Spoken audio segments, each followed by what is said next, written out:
Hello friends, नीति ज्ञान ऊर्जा में नीतीश आपका दोस्त हार्दिक अभिनंदन करता है। आज मैं जिस टॉपिक की बात कर रहा हूँ वो टॉपिक्स आपके समाज के लिए एक दशा और दिशा दोनों खोलने की नियत रखता है।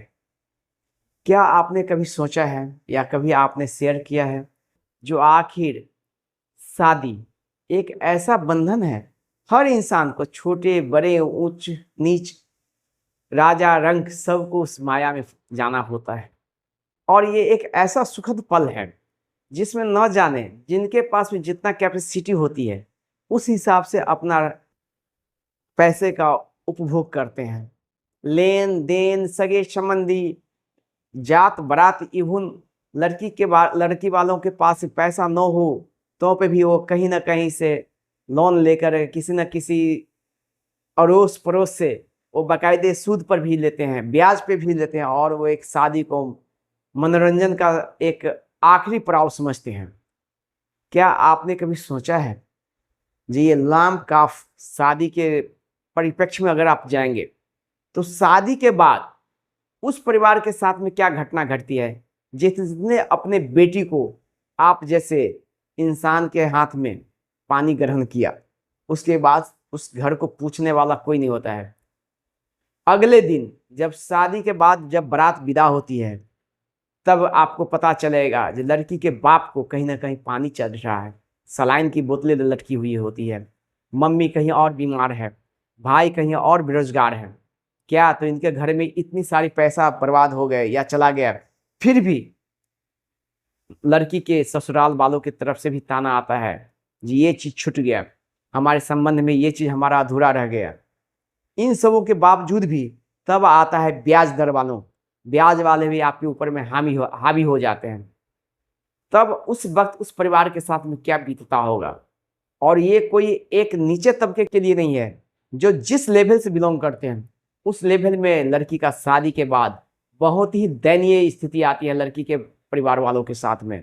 लड़का के मुझे मालूम नहीं है जो लड़का के परिवार के साथ में आखिर ऐसा होता है या ना होता है, लेकिन लड़की के परिवार के साथ में होता है। जात बारात, खान पान, इसके अलावा आपको लेन देन, जिसे निमंत्रण कहते हैं, आए हुए गेस्ट को आपको सारा विधि व्यवस्था के साथ में ट्यूटंच होकर के उसको प्रतिपादित करना पड़ता है। उनका लेन देन किया जाता है, उनके निमंत्रणी जो भी आते हैं उनको अच्छे ढंग से उन्हें धोती साड़ी सूट बूट देकर के विदा की जाती है। लेकिन कभी आपने नहीं सोचा होगा जो उस लड़की वालों को क्या ये स्थिति बीतता होगा जी, ये पैसा कहाँ से आया। कहीं किसी से लोन लिए हैं, कहीं से किसी से ब्याज पर लिए हैं, या किसी के यहाँ अपना बहुत सारे धन संपत्ति को गिरवी रखे हैं, जमीन बेच कर हैं। लेकिन हमारे समाज में कभी भी इस लड़की वालों को ये नहीं पूछते हैं कि क्या आपने जो पैसा लाया है वाकई आपकी कमाई की है, या आपने ज़मीन बेचा है, या आप कहीं कोई चीज़ को गिरवी रखा है, आपने सोना चांदी को गिरवी। ये मैं हर लेवल की बात कर रहा हूँ, ये कोई खास एक लेवल की मैं बात नहीं कर रहा हूँ। आखिर ये लाम का कब तक चलेगा। ये दिखावटी जो है शादी विवाह, अगर हकीकत में आएंगे तो शादी एक मंदिर में भी होता है, शादी एक घर में भी होता है, शादी एक एरोप्लेन में भी होता है, शादी बड़े बड़े जो ये आप कह लीजिए क्या कहते हैं विवाह मंडप, या आज की डेट में बहुत बड़े बड़े ये रिसेप्शन का एक बहुत बड़ा बिजनेस चल चुका है, विवाह भवन, वहाँ भी होता है। लेकिन ये सब करने की कोई ज़रूरत नहीं है। अगर इंसान ये सोच ले विवाह एक ऐसा पवित्र रिश्ता या पवित्र बंधन है जो दोनों पक्ष, लड़का पक्ष और लड़की पक्ष, ये अगर समझ जाए, जो शादी के बाद जो मैंने बताया है कि जो पीछे जितने मैं टॉपिक्स में मैं बात किया हूँ, अगर उस टॉपिक्स को इग्नोर करे और ये दो परिवार का जो बंधन है, अनुआश्रय संबंध बनने के लिए जा रहा है, ये पवित्र रिश्ता, अगर तहे दिल से अगर दोनों परिवार देख ले, लड़का पक्ष और लड़की पक्ष, तो उनका दुख दर्द उसी वक्त समाप्त हो जाएगा। और ये भी सोचना चाहिए लड़की ही दहेज है, जिसका जिस लेवल में है उस परिवार के साथ में लड़की का लड़का और लड़की का रिश्ता अवश्य तय करिए। ये दिखावटी वातावरण में नहीं जाना चाहिए। ये जो एक शब्द आता है LKK, लोग क्या कहेंगे, इसमें नहीं जाना चाहिए। क्योंकि ये हजारों ने लाखों वर्षों से हम लोगों के परिवार में, या हम लोग का सनातनी कह लीजिए, या चाहे जिस धर्म की बात हो, ये रिश्ता आ रहा है। जब तक हमारा ये मानव सभ्यता है, शादी हर प्राणी को किसी न किसी रूप में करना ही होता है।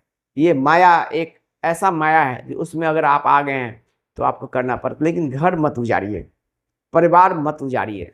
किसी का परिवार को उजाड़ने से पहले कम से कम 1000 बार सोचिए। ये झूठी लाम काप करके, जात बारात बैंड बाजा करके आप कहाँ जा रहे हैं? अगर बैंड बाजा भी करना है तो एक सुखदायक, सूक्ष्मतम, जो एक्चुअली नीडी है बैंड वाले, उनको पैसा दीजिए, उनका भी परिवार चलेगा। एक्चुअली जो हमारे नाई हैं उनका भी परिवार चले। एक जो हमारा ये क्या कहते हैं हलवाई जो बनाने वाले हैं उनको भी दीजिए, लेकिन ये बर्बादी को आप मत जाने दीजिए, बर्बादी को रोकिए। ये बर्बादी से अच्छा है कि अगर वही पैसा को आप अगर किसी गरीब में, जो नीडी है, उसमें अगर वितरण करेगा आप अपने समाज में, तो आपका हजारों बार शुक्रिया अदा करेगा और उसका परिवार में भी दीपक जलेगा। उसके परिवार में होनहार बच्चे का भी लाइफ बन सकता है। अगर दिखाना ही है तो हर गांव में कुछ ऐसे भी परिवार होते हैं जहाँ पे भी स्टूडेंट होते हैं, छोटे छोटे बच्चे होते हैं जिनको 2 वक्त की रोटी नहीं आती है। अगर उसी में से कटौती कर लेंगे, जो मुझे इस शादी के उपलक्ष्य में, शादी के बाद मुझे 5 घर के बच्चे को पढ़ाई के लिए मैं इतना रुपया फिक्स कर देता हूँ, अगर हमारे पास में बहुत पैसा है, या उन परिवारों के बीच में जहाँ आपने शादी किया है उन्हीं को फिक्स डिपॉजिट कर दीजिए, तो उनका घर, उनका समाज उजालेमान हो जाएंगे।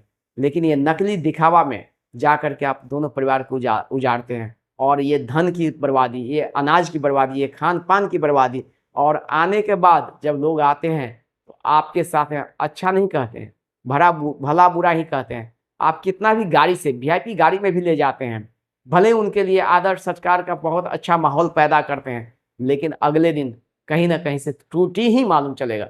उस त्रुटि का जवाब आपके पास में नहीं होता है, क्योंकि आपका हाथ पूरे का पूरे खाली हो जाता है। अतः मेरा अपने समाज से अन्याय और विनय के साथ में निवेदन है, जब भी आप अपनी बेटी का या लड़के का शादी करें तो हमारी कहे हुए बातों को अवश्य ध्यान दीजिए। इससे आपका घर परिवार नहीं उजड़ेगा और हमारा समाज भी इससे एक अच्छा और बहुत ही कठिनतम जो परिस्थितियां पैदा होती है उससे बाहर निकलेगा, और अपने समाज के लिए, अपने परिवार के लिए और अपने सगे संबंधी के लिए यह एक वीडियो बहुत ही बेशकीमती और मार्गदर्शक होगा। इन्हीं बातों को मैं विराम देता हूँ। जय हिंद, जय भारत।